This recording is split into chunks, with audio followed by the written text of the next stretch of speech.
Mark Twain said it best. He said, I've had thousands and thousands of problems in my life, most of which never actually happened.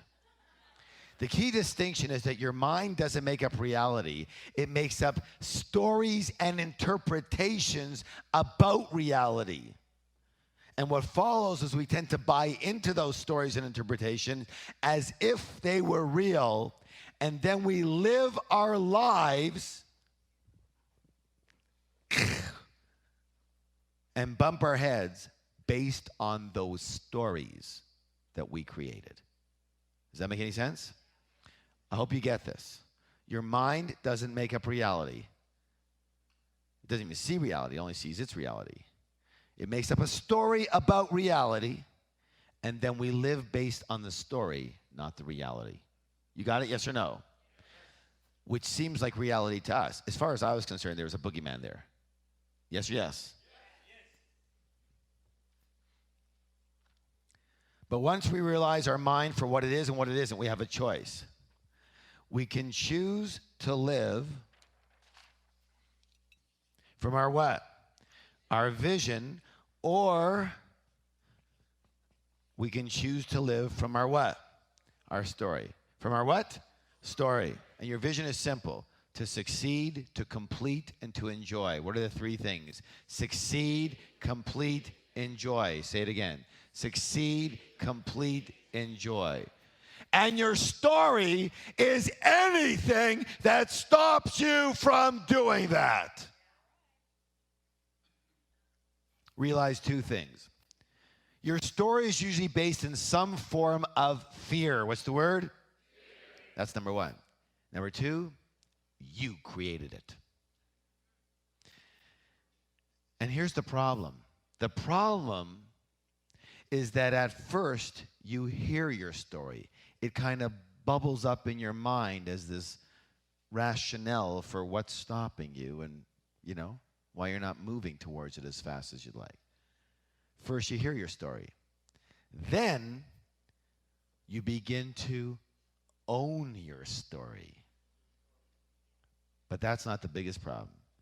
The biggest problem is the third stage, where now your story owns you.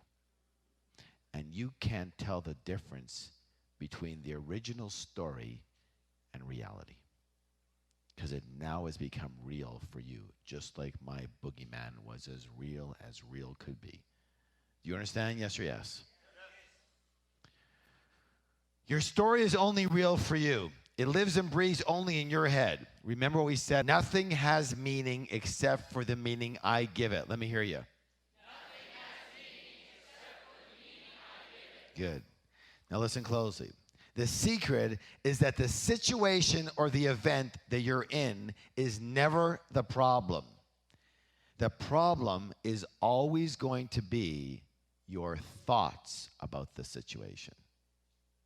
So a good example is, let's say something happens and there's no lunch today. Now, some of you might freak. Go, I cannot believe it. I'm hypoglycemic. I have to eat. I didn't hardly eat any breakfast. I was waiting for this. So the situation is no lunch. But any problems around the situation is your story about no lunch. Do you understand? See, no lunch means no lunch. That's all. It's not good. It's not bad. It's just no lunch. It's just you're not eating at this space and time. You understand? Yes. But the reaction and how you feel about it and whether you're upset about it or okay with it is totally your story. Yes or yes? If you can understand that in your life, you'll have mastered life, where you recognize that there's nothing going on but you. Okay. And so the key to freedom is to understand that you don't have to believe your story. You don't have to believe your own mind. You don't have to believe your own voice, your own mind chatter. You can simply listen to it, and when it's not empowering you, simply say what? Thank you for, and then take the necessary action towards your goals or your vision. And one of the biggest mistakes most people make is waiting for the feeling of fear and the anxiety and the mental chatter to subside before they act. And these people usually wait for what? Forever. The true warrior can tame the cobra of fear. What's the key word? It doesn't say kill the cobra. It doesn't say run away from the cobra. It doesn't say get rid of the cobra. It says what? Tame the cobra of fear. It is not necessary to get rid of fear in order to succeed. Fear is part of the game. And don't count. Someone was saying that they want the voice to go away. Forget about it. It doesn't go away. You're hardwired. The only distinction is what's the temperature going to be before it reacts again. You get it? It's only a question of levels here. So let's say your voice can be quiet at a certain level. All that means when your voice is quiet is you're back in your comfort zone. The moment you leave your comfort zone, your voice will do its job.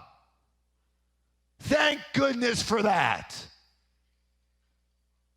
But then you have to watch and say, is this really empowering me now or not?